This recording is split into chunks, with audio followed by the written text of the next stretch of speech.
Vlad is beefing with Polo G, if you don't know. This is the thing. Vlad is a petty guy. He's beefing with Polo G, right? And apparently it started from my podcast. One day Vlad calls me up. He said, yo, Ak. He's like, yo, Polo G caught me and was like wilding on me, like damn near threatened me. I said, why? He's like, because I interviewed on your show and I talked about how I ran into him and his brother at the bank. I said, word? I said, what's the problem with that? He said, well, I guess because I said they look very cool and he apologized for dissing me online. I guess Polo G had dissed him online or something like that. And he said Polo G wilded out on him. Anyway, let me see if he tells the story here. He tell it better than me. Was on the cusp. I think if he was alive when that album dropped, he would have gone to a different level. What album dropped? His last album. It's like he was alive. Victory Lap. He was alive.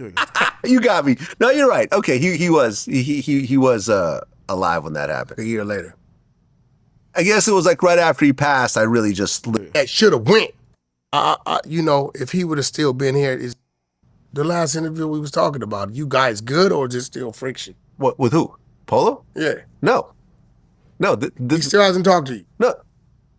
This text message thing happened a couple of days ago. Oh, come on, Polo. Come on, man. This Vlad, man. He trying to work it out. So apparently Polo G told Vlad, yo, on phone him grave, nigga, when I see you, you better have a stick on you, bro. Like, what?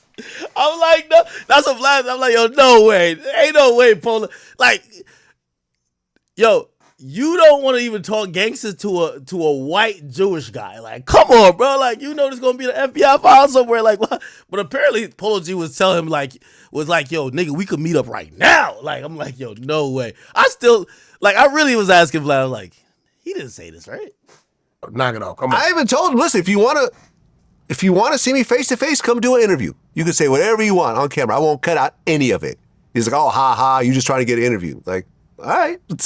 For me, it's all business. Like, we're not friends. We don't have a relationship. But I'm seeing this path you're going through with all these charges, with your brother's charges, with your mom's shooting. Like, how you going to rob someone and have them PayPal you the money? Like, who does this? It's crazy to me. He beat that, though, right? The guy never pressed charges because he didn't want to. This so annoying right TV now, guy. All Polo has is a gun charge in New York. I believe so, but I don't know if the other charges that he had from before are still pending or not. But regardless, this is a multi-millionaire, multi-platinum artist that should have real management. And I even told him, I said, if you had real management right now, they wouldn't be letting you text me like this right now. I guess this is the full clip. Got photos on. Yeah, because he was telling me the story. The story sounds so unbelievable. I ain't gonna lie. Something on a stream or whatever. When he showed up, Trench Baby pulled out her. Well, I don't know. The video, from what I understand, was her own ring cam footage that she sent to someone who then posted it online and so forth. We see each other and I'm like, into each other at a bank. Here we go. I'd actually interviewed Polo when he first came out. Did an interview with him. It was one of his first interviews. You know, I thought he was a dope artist, whatever else. We never did a second follow-up interview. And then I remember this one time, NLE Chopper was like, oh, DJ Vlad's the feds, and Polo G responded, yeah, I agree, or something. So we run into each other at a bank in Calabasas. I see him in line. He turns around, he sees me. He was with his little brother. The Wells Fargo we all go to. One of those banks. Just doxed everybody who goes there. So we see each other and I'm like, yo, after you're done, can we go talk outside? He was like, sure. So we go outside and we have a respectful conversation, you know, and I'm like, yo, I don't know why you would publicly diss me when I've only showed you love. If you have a problem with me, you could have just reached out to me. You could have DM'd me. You could have reached out, whatever. And I was just a little disappointed you did that. He goes, well, you know, I don't like some of the questions you ask in interviews or whatever else. And I'm like, okay, I respect that. Let's exchange numbers. You know what I'm saying? If you ever want to discuss it, whatever. I texted him a few times. He never responded to me.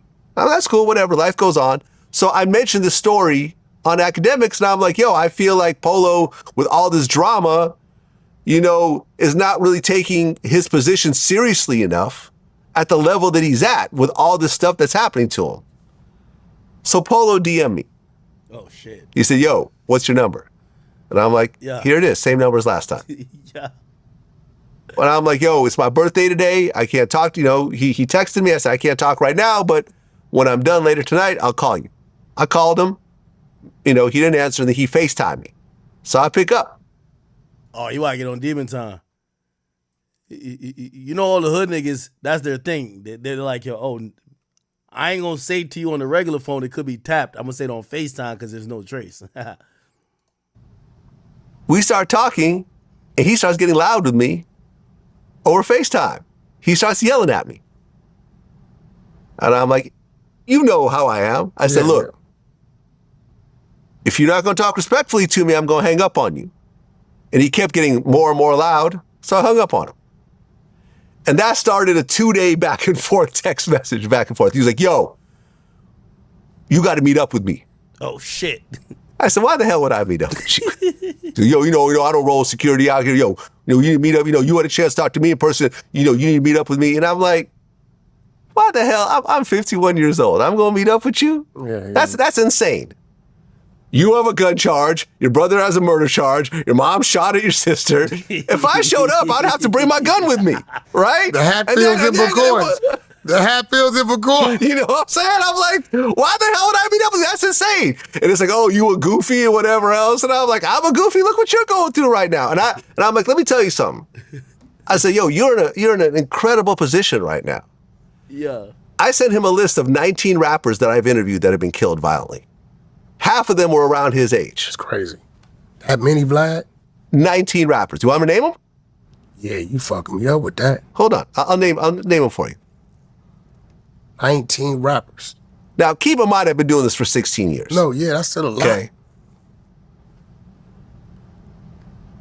Jimmy Wapo, age 21. Doe B, age... Mac Miller, 26. Oh, my God. I understand what's going on. Have you considered moving out of Chicago? No, I'm not going to do that. Young and Ace, I know you and Fulio, can y'all just work it out? All right. Anyway, basically, they were beefing. Apparently, I think Vlad, I don't know, I never seen the messages, but apparently Vlad believes that Polo G was trying to, meet up with him to handle business. Vlad is like, nigga, I'm 51. You got all these damn charges. What you think I'm about to do? Just because I think supposedly, according to Vlad, Polo G was mad because he made him seem like sweet. Like, yeah, like I walked up on Polo G in the bank and he was there with his little brother. And I told him, man, why you dissing me online, nigga? Like, and basically Polo G was just like, oh, okay, my bad, my guy. Like, here's your number, or let's exchange numbers. So I guess Polo G's like, yo, you make it sound like I'm sweet out here. Like it's just whatever with me. Like, nigga, we could meet up and I'll show you how I really get down, nigga. You know what I mean? So, and apparently they start cussing each other out. I don't know, man. I don't know. I don't know. Like, no one wants to see you guys gone. He's next. Because I he hope keeps not. taking shots, bro. Yeah, no, he did a diss song right after Fulio got taking killed. shots. Yeah, Yeah, so but the whole thing with like... Anyway. Constant beef, man. Constant beef. If we're still talking about beef, apparently there's another nigga named